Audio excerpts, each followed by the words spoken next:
दोस्तों नमस्कार, मैं संजय बग्गू और मौजूद हैं देश रोजाना के डिजिटल मीडिया मंच पर। हरियाणा के अंदर जब से विधानसभा चुनाव हुए यानी कि 2024 का विधानसभा चुनाव परिणाम आए हुए 100 दिन से ज़्यादा हो गए हैं। हरियाणा के अंदर भारतीय जनता पार्टी की जो हैट्रिक की सरकार बनी उसको बने हुए 3 महीने से ज़्यादा हो गए हैं और इन सब के साथ में कवायद चल रही हैं कि आखिर कांग्रेस की राजनीति कौन सा रंग लेगी। इसके साथ साथ चर्चाएं चल रही हैं कि आखिर कांग्रेस के अंदर कौन से बड़े फेरबदल, कौन से बदलाव या हरियाणा प्रदेश के अंदर कांग्रेस की राजनीति कौन सा रुख लेगी। तमाम सियासतदान हों, चाहे वो सियासत पर नज़र रखने वाले लोग हों, चाहे वो मीडिया के लोग हों और चाहे आम जन हो, सबको नज़र ये रहती है कि आखिर हरियाणा प्रदेश कांग्रेस कमेटी के अंदर क्या आने वाले समय में कोई बदलाव है। क्या कांग्रेस कमेटी के अंदर किसी प्रकार के बदलाव की आहट है? क्योंकि जब विधानसभा चुनाव हुआ और विधानसभा चुनाव के परिणाम आए तो कांग्रेस के अंदर एक दूसरे पर जो लांछन लगाने का खेल चलता है, सभी पार्टियों में हुआ करता है, चाहे वो चुनाव में जीत हो या हार हो। आप एक बात मान करके चलें कि जिस नेता को विधानसभा, लोकसभा, नगर निगम किसी भी चुनाव का टिकट मिलता है तो उसका सबसे पहला काम होता है कि चुनाव जीतने के बाद भी और चुनाव हार जाए तो भी सबसे पहले अपने उन नेताओं को ढूंढा जाता है जो उसके क्षेत्र के अंदर कहीं उसके प्रतिद्वंदी रहे हों। अगर इसी हिसाब से, इसी सिलसिले में मैं आपसे कहूं तो पूरे हरियाणा के अंदर निशाने पर रहे भूपेंद्र सिंह हुड्डा, चौधरी उदय भान, दीपेंद्र हुड्डा और हुड्डा साहब का पूरा ग्रुप, कांग्रेस के तमाम नेताओं ने, जो चाहे वो हुड्डा विरोधी गुट के लोग थे और आज तो आप देखें तो हुड्डा समर्थक लोगों के अंदर भी, प्रोफेसर संपत सिंह का बयान आप देख सकते हैं, तमाम ये बातें चलनी शुरू हुई कि क्या हुड्डा साहब और उनके गुट को जो तवज्जो मिली या भूपेंद्र सिंह हुड्डा और उनके जो ग्रुप को, हुड्डा साहब के चहेतों को जो कांग्रेस के अंदर मेन स्ट्रीम में रखा गया, फ्रंट लाइन पर रखा गया, जो रनर अप रहे, क्या उनकी वजह से हरियाणा प्रदेश कांग्रेस की स्थिति ये हुई। और मैं आपको बताता चलूं, हरियाणा कांग्रेस की जो इंटरनल रिपोर्ट है उसके अंदर तो आप ये माने कि चाहे कोई व्यक्ति सामने आकर कहे या ना कहे, कोप भाजन सभी का आज भूपेंद्र सिंह हुड्डा और हुड्डा ग्रुप हो रहा है।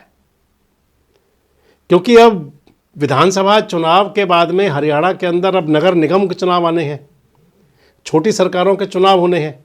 हरियाणा की लगभग 10-11 नगर निगमों में और इसके साथ साथ कई नगर परिषद, नगर पालिकाओं के चुनाव हैं और उस चुनाव को लेकर जहां भारतीय जनता पार्टी तैयारी कर रही है तो फिर कांग्रेस भी मंथन के दौर में जरूर है। और राजनीतिक क्षेत्रों में चर्चाएं ये बहुत ज़्यादा तेजी से चल रही हैं कि दिल्ली का विधानसभा चुनाव जिसमें 5 तारीख को वोटिंग हो जाएगी,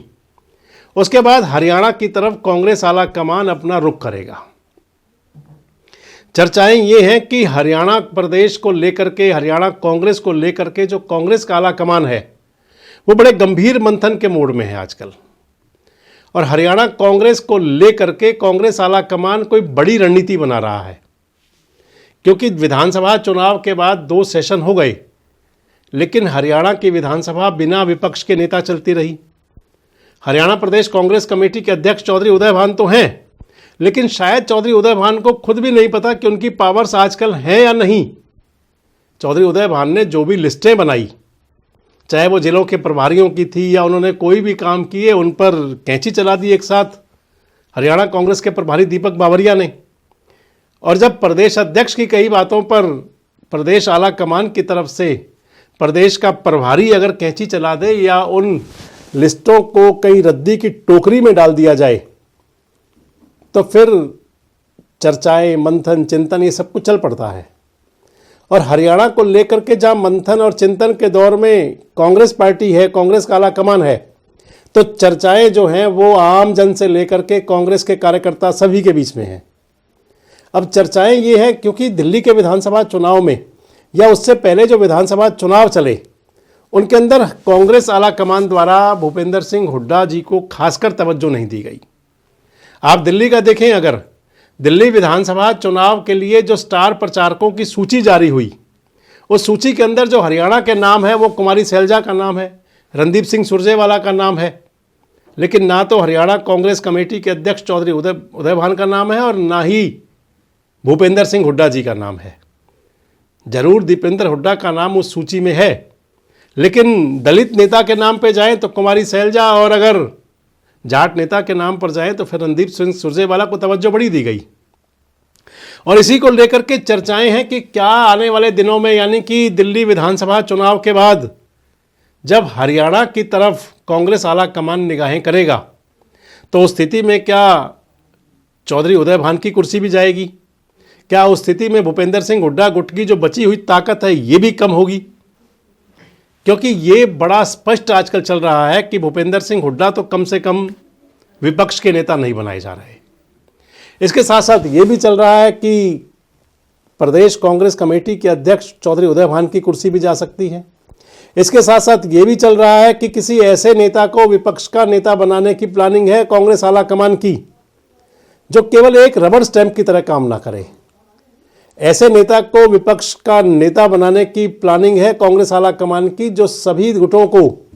खासकर जो शैलजा, रणदीप सिंह सुरजेवाला, चौधरी वीरेंद्र सिंह डूमर खां, इन गुटों को लेकर के चल सके। और अगर जहां संगठन की बात आती है तो संगठन के अंदर बड़ी चर्चाएं हैं कि कांग्रेस आला कमान एक बार फिर से कुमारी शैलजा को हरियाणा प्रदेश कांग्रेस कमेटी का अध्यक्ष बना सकता है। ये बात तय है कि लगभग किसी दलित चेहरे पर ही मोहर लगेगी आगे भी, क्योंकि आप पिछले 10 साल का रिकॉर्ड देख लें तो हरियाणा कांग्रेस के अंदर जो प्रदेश अध्यक्ष बने चले आ रहे हैं वो दलित नेताओं को तवज्जो मिली है। चाहे उसके अंदर आजकल के वर्तमान अध्यक्ष चौधरी उदय भान का नाम हो, चाहे उदय भान जी से पहले कुमारी शैलजा रही हों, चाहे कुमारी शैलजा से पहले अशोक तंवर रहे हों, चाहे अशोक तंवर से पहले फूलचंद मुलाना रहे हों, यानी कि तमाम दलित चेहरे, इन दलित नेताओं पर कांग्रेस ने अपना दाव खेला। वो कितना दाव सफल रहा, कितना असफल रहा, ये तो बात की बातें हैं। लेकिन आने वाले समय के अंदर जो स्थिति है उसको लेकर के कांग्रेस का जो नज़रिया है, कांग्रेस आला कमान की जो सोच है, जो मैं आपको बता रहा था कि प्रदेश कांग्रेस अध्यक्ष पद पर तो एक बार फिर दलित नेता, विधायक दल के नेता के पद के नाम पर हो सकता है कोई गैर जाट नेता हो, और फिर अगर संगठन को आगे बढ़ाने के लिए, यानी कि किसी को प्रदेश का प्रभारी दिया जा सकता है या किसी को हरियाणा प्रदेश कांग्रेस कमेटी का कन्वीनर बनाया जा सकता है। उन नामों के अंदर जो नाम है वो रणदीप सिंह सुरजेवाला का है,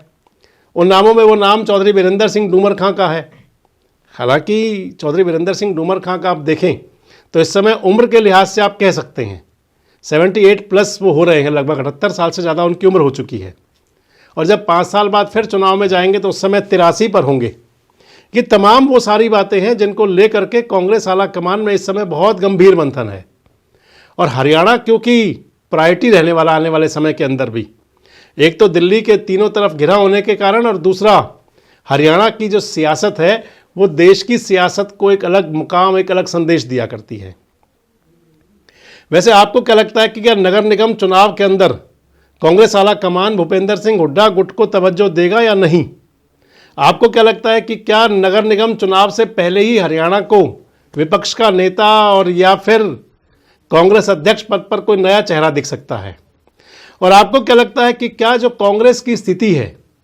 इसके लिए जो ठहराया जा रहा है दोषी भूपेंद्र सिंह हुड्डा, खाली वही है, और या फिर कांग्रेस के और तमाम नेता, चाहे वो कुमारी शैलजा हो, रणदीप सिंह सुरजेवाला और वीरेंद्र सिंह सरीखे नेता, इन पर भी कोई जिम्मेदारी दी जा सकती है? कमेंट बॉक्स में जरूर बताएं। जुड़े रहें हमारे साथ, देखते रहें देश रोजाना।